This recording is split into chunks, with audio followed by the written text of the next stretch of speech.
Jack is our liaison, and he's sitting back to answer any questions that you may have. And what we're going to do, we're going to ask people who are deeply invested in these causes to come and share why we need to make this. So I'm going to invite Heather to talk about Worth Street Doors. I'm going to have Chris Shelton to talk about our AV system. Heather's going to continue on with our bathroom project. And I don't know if Kim is here, but maybe if Kim is not here, we can ask one of our SEAL team members or to talk about our reserve study. As was mentioned in the video, the Wirt Street doors, so Wirt Street is right here, those are the main preschool doors. The fire marshal came through to help us be more ready for any sort of active shooter or those sort of type of situations. So the doors, as pictured here, the push bars have been used in past school shootings where they close them up and then you can't get out. Also the glass, it's not glass, the window panes are very easy to break. So the fire marshal did suggest that we replace at least the windows and the push bar, but the doors are original to the building, so we kind of moved to just replacing the entire doors. Kevin Fox has been heading up a meeting with the door company that put in the doors down below in the sanctuary, and that is the estimate that we have for those doors.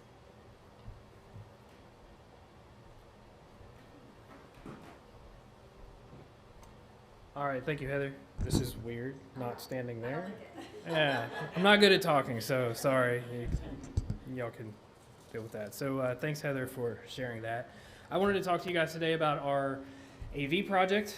As you know, technology is an extremely important part of our worship experience here, and it will continue to be as we expand into new worship experiences in the coming years.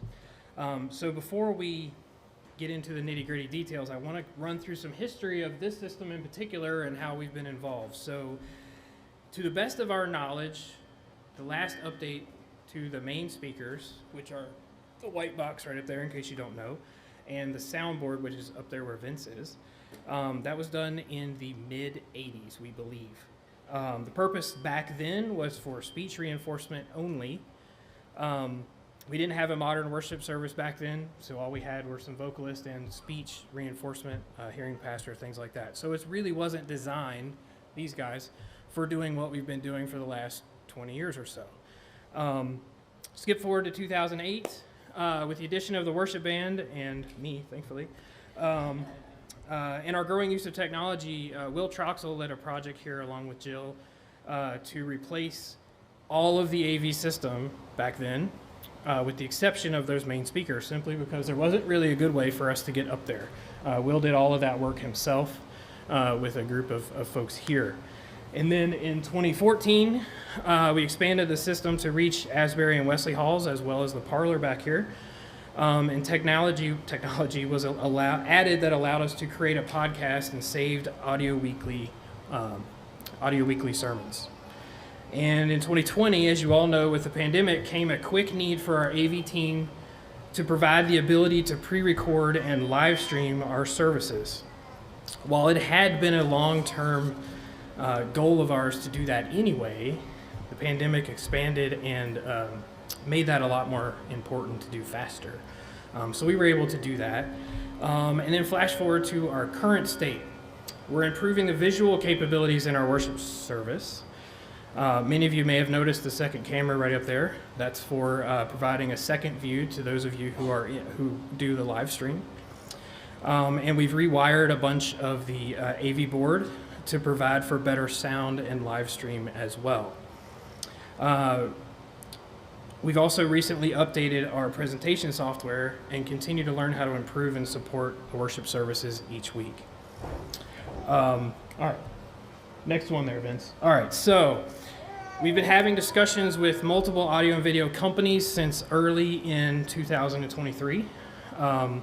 We've chosen a company called Soundstage. They're located in Roanoke, Virginia, as our design and implementation team after they spent several hours here evaluating our space. So myself and the owner of that company came and walked around the room for a long time and was looking and sitting in different places, listening to what we have here now.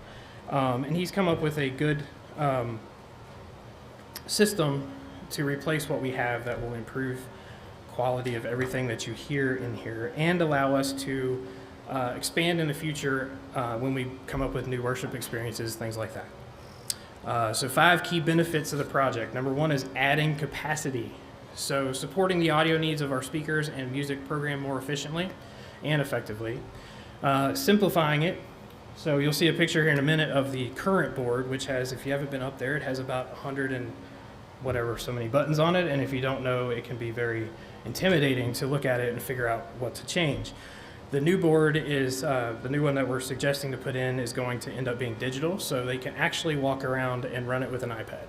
So it's very, very simple. It's going to make that portion of our worship technology that Vince deals with every week a lot easier to train people, things like that. Sound quality, of course. While our mains up there have provided 30 or 40 years worth of quality worship experiences now, they're starting to break down and can't function as they were designed anymore. There are certain notes and things we can do on both the piano and the guitar that will make these things rattle, and that begins to worry us because we don't know exactly how long or how much damage is done up there because we can't really look at them. My guess, if you were to ask, is those are paper cones, and that's going to break down over all that time, and so the rattling that we hear is a tear in the cone of the speaker. Can't prove it, but that's generally what that would mean. So anyway, the new array that would come in replaces that box. It's going to move it about 3 feet forward, and then there's going to be side fills, so the balcony will have full coverage, and the under balcony speakers will be redone so that we can have adequate coverage. So if you folks who sit under the balcony know there's certain little hot spots, right, where you go that you can hear really loud and really quiet, we're going to fix that with that. The best thing, I think, it's going to allow us to do lots of new things in worship, both creatively and with technology. The other thing that I like about the system that we're going to put in is all of the stuff you see up here. So all the wires that are here constantly, the gray monitors, that's all going to go away. So everything's going to convert over to wireless. And so we should be able to both enhance the visual presence of our sanctuary and our audio quality, both in-house and in the live stream as well. So a couple pictures here. Vince, you want to put those up there? So this is our current board now. So if you haven't seen it, it's just a ton of buttons. The new digital one looks like that. It's a tiny little picture, but the black array up there at the top it'll be white, of course, but that's what's going to replace the top. And these little square ones are about that big, and they fit right up. They're going to tuck right up behind the poles alongside the back of the side balconies. And then that's kind of a quick list of all the things that are included. But I know I've taken way too much time. So if you guys want to talk to me about, hey, why exactly do we need these things? What's the benefit of each one of these items up here? Why in-ear monitors versus the speakers on the floor? I'm happy to talk to you. Please just let me know. In terms of, and I lost my thought here, in terms of cost of the project, so this main amp and speakers plus the wiring is estimated to be about $56,000 or so. The soundboard monitors and accessories are an additional $24,000. It brings it to a little over $80,000. That estimate was provided to us back in September of 23, so things will probably move around a little bit cost-wise, but we'll work that to the best of our ability. So Heather, turn it back to you. Now we're going to hear about bathrooms. Kevin, I'm so sorry I didn't see you back there originally. Is there anything you want to add about the doors? Okay. Yeah, he gets like the super cool glamorous stuff, and I get to talk to you about doors and bathrooms. So perfect. Great Beginnings, just in case you don't know, I'm looking out at friendly faces, but Great Beginnings is on the lower level. It is not the basement. It is the lower level. And we are there Monday through Friday. We have 76 students and 11 staff members. We have 7 classes. We have after-school programs and enrichments. It's just a vibrant and lovely mission of the church, and we are very, very blessed to be part of LUMC. You guys are super supportive of us. I don't know if you know of the LUMC Loves GBP committee, but they give our students little bags and sensory things, and sometimes spoil the parents every month. So we get a lot of love from you guys, but most of this stuff people don't see. So every year the fire marshal comes through and does a fire inspection. the age of the building, the fact that it's in use, every year there's going to be an infraction or two. So our trustees, who are volunteers, they jump in and they fix it for me because I cannot do any of the things that need fixed. So this year we needed to replace the security lights upstairs, and Mr. Andrews and Al, if he's still here, they took care of that for us so that I didn't have to worry about that. So that happens every year that they're doing that for us. And other things come up every year that need to be done. So it's hard for me as the director to ask you guys for more things, but the bathrooms are original, for the most part, to the building, and they're starting to look it. So we have a ton of pride in the preschool. The preschool gets a ton of use. It's such a wonderful mission. My goal is to one day kind of rule the preschool world, if you've never talked to me about it. So I can't do that with old, weird bathrooms. So Vince, if you'll show us the pictures. So just a couple of highlights. This is what the renovations would include. Carl Higgins and Dwight Stonebrook kind of took charge of this project. Dwight made these amazing drawings of the bathrooms and what they could be, and then Carl helped us meet with some contractors. So these are the current bathrooms. They're silly. It looks so much worse in pictures. I'm sorry. So the renovations would include getting rid of the old radiators and the pipes. We don't use that system anymore, so we don't need that, but we do need the space. And then we would be able to fix the locks on the doors. So Mr. Phil, in all of his amazing, used to be the head of the trustees' glory, he tried to fix those for me, but they're too old. So the kids frequently lock themselves in there, and then the teachers have to help them get out. It's just something we don't need in our day. It's like, it's extra. So we would get new partitions between the stalls and a nice big mirror above the sinks in the girls' bathroom. The girls' bathroom has seen some love, so the toilets are in great condition, the sinks are in great condition, and we would be able to give the boys' bathroom, the urinal is set like at a normal urinal height, and obviously preschoolers aren't normal people height, so to move that down would be just a little bit safer.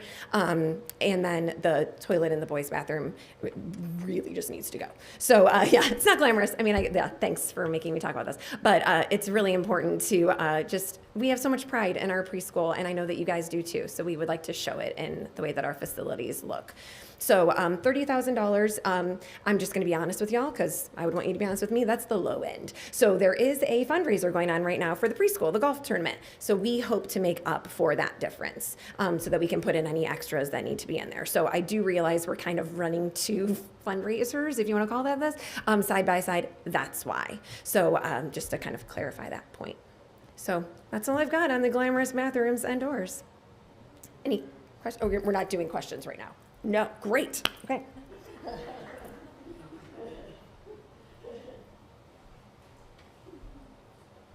All right, good morning. For those who don't know me, Kim Kaddish, one of the lay leaders. I get to talk about reserve study, and it really undergirds everything you've heard, which I think is important. I don't have a slide. I'm going to give you a visual. How many have been to Chuck E. Cheese's? Play the games there, or been to a county fair? There's a game called Whack-A-Mole.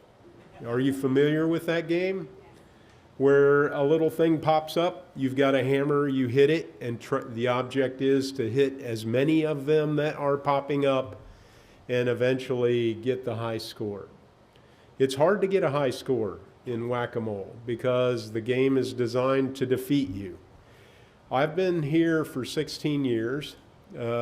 Maybe 14 of those I've been in leadership position. And every month we hear the finance report, and I will tell you, we have an amazing group of trustees. We always have for the whole time I've been here, who put together a budget looking at the year ahead of things that we know that we're going to need to address. But we always are playing whack-a-mole because invariably we talk about things that weren't budgeted for. And I will tell you, none of these three that we've talked about here are things that are unknowns. I am proposing that I did propose to the leadership team, and that's why this expense of a reserve study is up here, is that we should know these things. They should not be an emergency. These are things that are making capital investments in our church. And we have an old facility, surprise, We have many different aspects that make our facility work, and not just our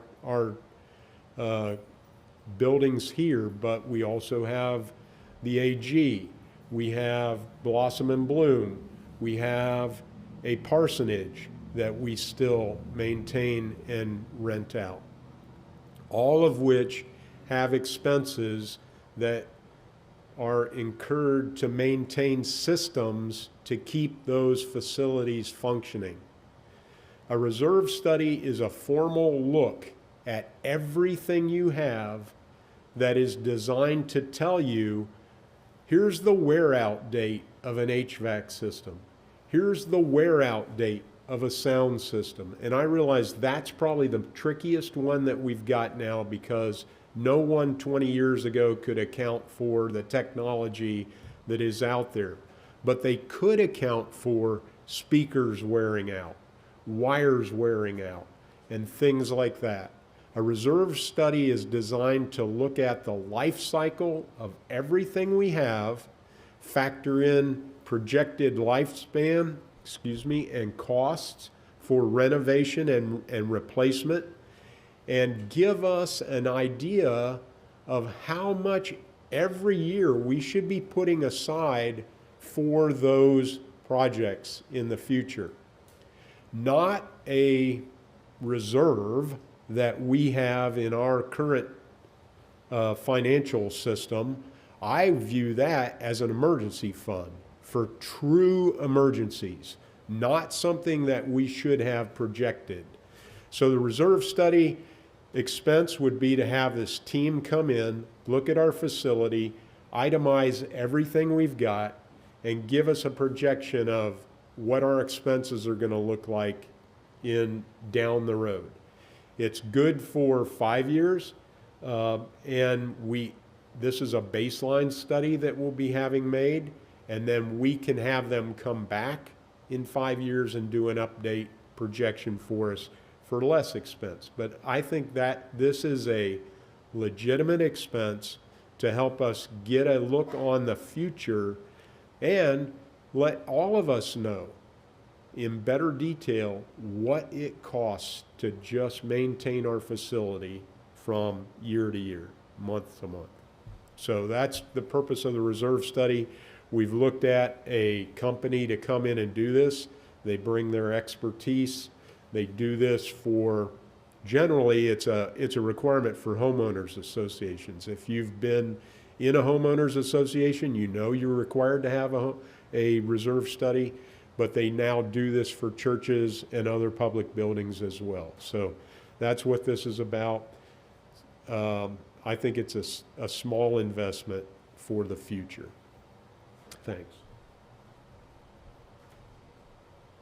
I want to thank everyone who joined us in this presentation, and also all the champions who are here to share this information. This is a task that we had not expected, but at the same time we had expected. And we need your support and your help in this. Just wanted to explain the handouts. These are the handouts with all that is happening. We wanted to give a little bit more details of the costs. So you would know, okay, by committing, I will be covering how many mics or how many speakers. That is now 39 years old, if you have not did the math. So that is the handouts here.